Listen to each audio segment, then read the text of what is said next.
Salut à tous, comme promis, je vous réalise cette vidéo tutoriel où je vais vous expliquer comment on fabrique les fameuses croustitiges dont vous avez entendu parler toute la journée d'hier. Alors par contre avant j'aimerais faire une mise au point parce que bon, il faut savoir que lorsque j'ai posté mon message sur les réseaux sociaux, il y a beaucoup de gens qui m'ont soutenu, beaucoup de gens qui ont cru en ce projet et malheureusement il y a quand même eu une campagne de dénigrement organisée qui a été mise en place. On peut très bien imaginer qu'elle provient des trolls du forum 1825 de jeuxvideo.com, ça faut le savoir. Donc les gens écrivaient Frites, donc probablement un nom de code ou quelque chose comme ça. Mais je voulais dire que là on reconnaît bien l'esprit français quoi. Quand quelqu'un a une idée, quand quelqu'un a un projet, on essaie de lui mettre des bâtons dans les trous et comme ça, pour pas qu'il réussisse, parce que c'est de la jalousie et je trouve que c'est vraiment dégueulasse. Donc je remercie les gens qui m'ont soutenu. Et à tous les détesteurs, arrêtez de détester. Parce qu'aujourd'hui c'est la Startup Nation, il y en a marre qu'on casse les projets des gens, il y en a marre qu'on casse les gens qui ont des idées et qui veulent avancer au profit du rétrogradisme et du réactionnisme. Voilà, cette intro est terminée, je vais maintenant passer à la partie tutoriel où je vais vous expliquer comment fabriquer les fameuses croustitiges. On m'a beaucoup dit aussi qu'il fallait que je dépose un brevet pour l'idée, je suis pas d'accord parce que moi je trouve que ce genre de découverte, vaut mieux peut-être la donner à tout le monde, la partager avec tout le monde plutôt que d'essayer de se faire l'argent dessus. Voilà, c'est mon côté humaniste. Alors là on se trouve au niveau de mon évier, c'est là où je nettoie tout ce qui est ustensiles de cuisine, verres, assiettes, etc. Mais c'est aussi un endroit qui me permet par exemple de nettoyer des légumes. Ici on a sélectionné une pomme de terre.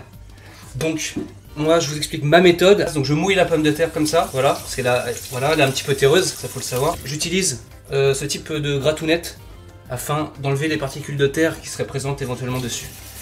Donc voilà, vous frottez comme ça. Donc là évidemment le tubercule est propre.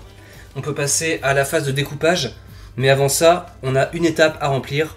Suivez-moi, on y va. Alors cet appareil c'est une croustitigeuse, c'est ce que j'utilise pour faire les croustitiges.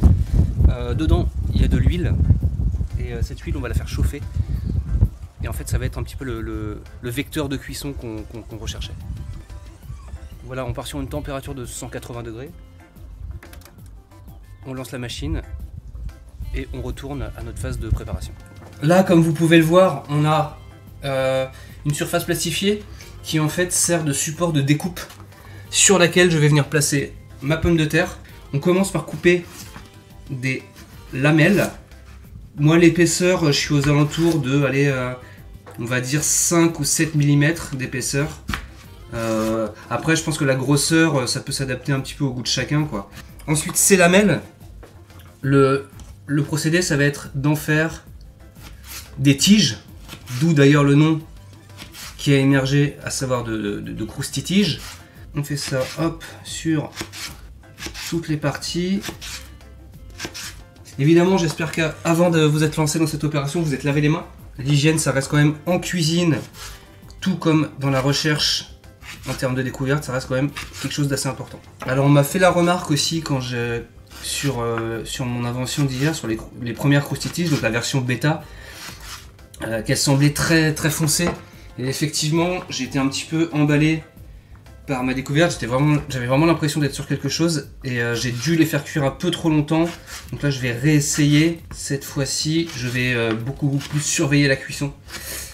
Celle d'hier était délicieuse, hein, mais je pense qu'il y a eu une prise de risque.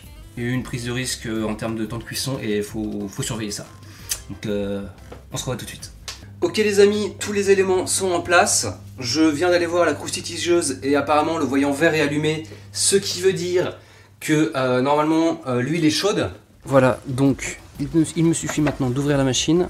On prend nos croustitiges, on les place à l'intérieur. Donc on va essayer de toutes les mettre d'un seul coup. Ok, donc là tout est en place et on passe à la planche. On va bien les faire descendre. Attention, celle-ci n'est pas totalement dedans. Voilà. On va attendre quelques instants. Bon, là on voit bien le processus de cuisson qui se met en place quoi.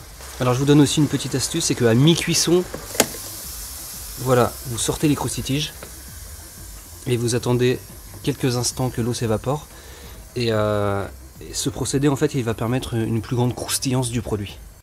Voilà, je pense que maintenant on peut aisément les replonger. Vous allez voir, ça va mousser beaucoup moins. Ok, c'est parti. Là on est dans la phase où il faut vraiment surveiller la cuisson hein, pour éviter évidemment que ça brûle. Et voilà, c'est terminé, elles sont dorées à souhait. Comme vous voyez, c'est une recette qui est quand même assez rapide.